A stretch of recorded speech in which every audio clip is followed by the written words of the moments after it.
Ante todo, buenos días y quiero agradecer una vez más a la Fundación que me ha invitado a participar en este seminario. Bueno, la ponencia mía versa sobre el tema de la cooperación al desarrollo en la etapa Zapatero-Moratinos.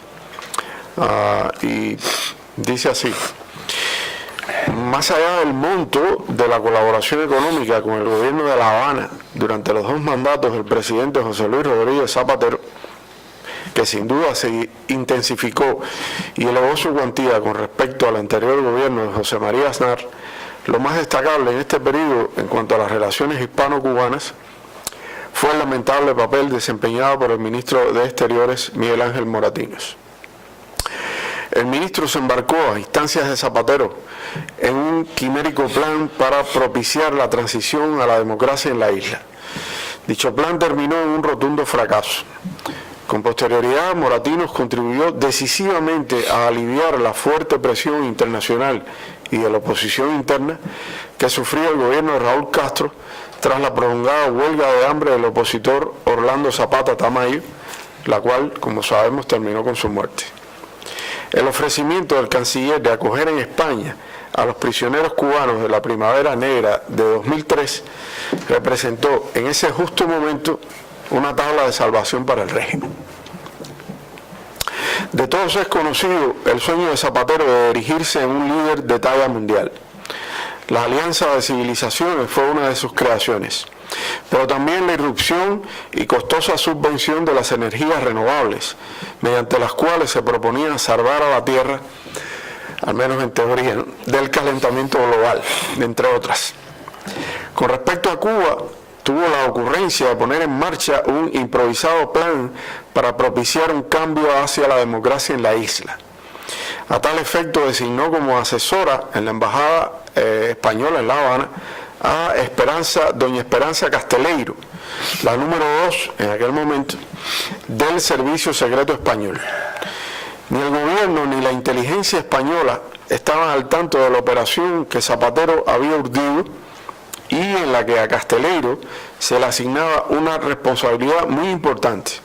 Quienes conocieron aquel plan secreto señalan ahora que Casteleiro recibió el encargo de hacer de enlace de España con la CIA en la nueva administración Obama y con la oposición cubana en el exilio de Miami.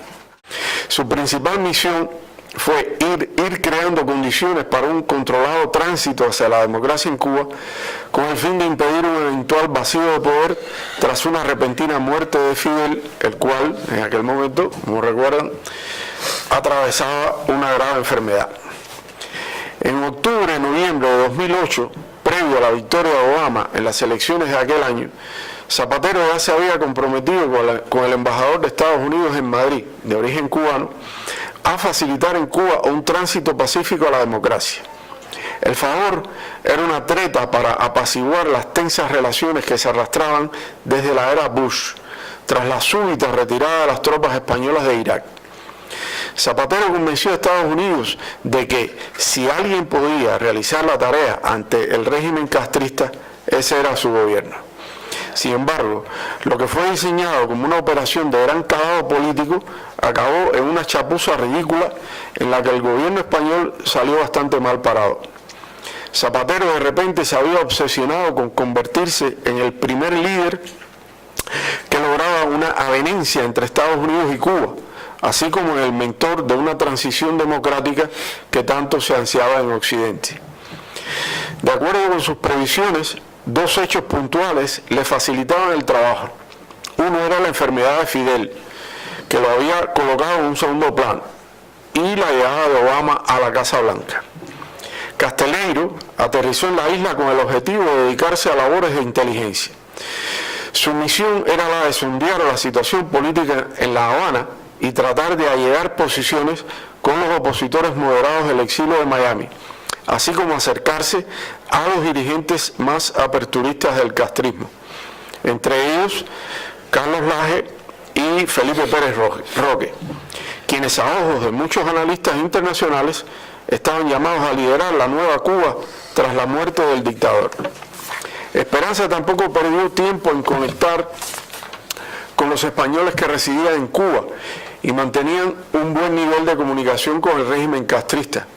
Uno de ellos, Conrado Hernández, un ciudadano cubano que desde hacía una década era el delegado de la Sociedad para la Promoción y Reconversión Industrial, dependiente del gobierno vasco, que conservaba estrechos vínculos con el CNI. Este, además, era amigo del vicepresidente Carlos Laje desde la infancia. Hernández, quien según el Servicio Secreto Cubano, G2, era un colaborador del CNI en la isla, organizó una comida en su residencia campestre en Arcos de Canací, a unos 60 kilómetros de La Habana. Al festín asistieron los dos personajes clave, Carlos Laje y Felipe Pérez Roque. El motivo del encuentro era conocer de primera mano la opinión de los líderes más significativos sobre los cambios que necesitaba la isla.